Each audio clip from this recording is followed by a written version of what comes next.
Welcome back. As we move into spring, for many folks, gardening is on the top of their mind now, as our Cassidy Powers met up with some longtime Montana gardeners to see how they're preparing for the growing season. With this recent sunny weather, you gardeners are probably getting pretty excited. You might have even gotten out there and planted a few seeds already. But as many folks know, here in Montana, the weather can go from 80 and sunny to blustery and snowy just like that. So let's talk about some helpful gardening tips for this time of the year. These are things that I seeded out, some broccoli and onions, cilantro, we've got some lettuce back here. Jill Siraki is something of an expert gardener here in Montana. Do you use that stuff when cooking? Oh, yes.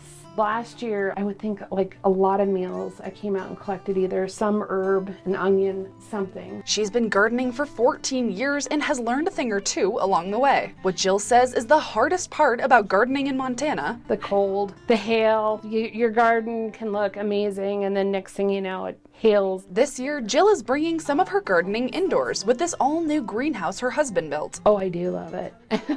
Before her greenhouse, she was all outdoors and learned the best time to start planting. Generally, I didn't feel safe until around like June 1st to really dive in and put things in. But for co-owner of the garden barn, Josh Marks, he says if you want to take the risk of planting earlier, that risk could come with reward. If you want to take a chance, you can do it, you can try, because if you do it early and then the weather's nice, you're gonna get such bigger plants. I headed to the garden barn to talk about spring gardening and found out they just celebrated their 10th anniversary. Josh tells me with this milestone, the garden barn will be offering a number of new gardening opportunities, including a pumpkin patch, a native plant greenhouse, a 5,000 square foot field of lupine, and more. The biggest new thing is that we are growing almost everything that we sell, all of our annuals, perennials, all of our vegetables. So they can learn what grows best here in Montana in what types of conditions and share that knowledge, which is a great opportunity for any gardeners this spring looking for advice and looking to experience this. There really is nothing like sitting down to a meal and you look at it, you taste it, and everything came from your garden. I don't know if it's something psychological, but it just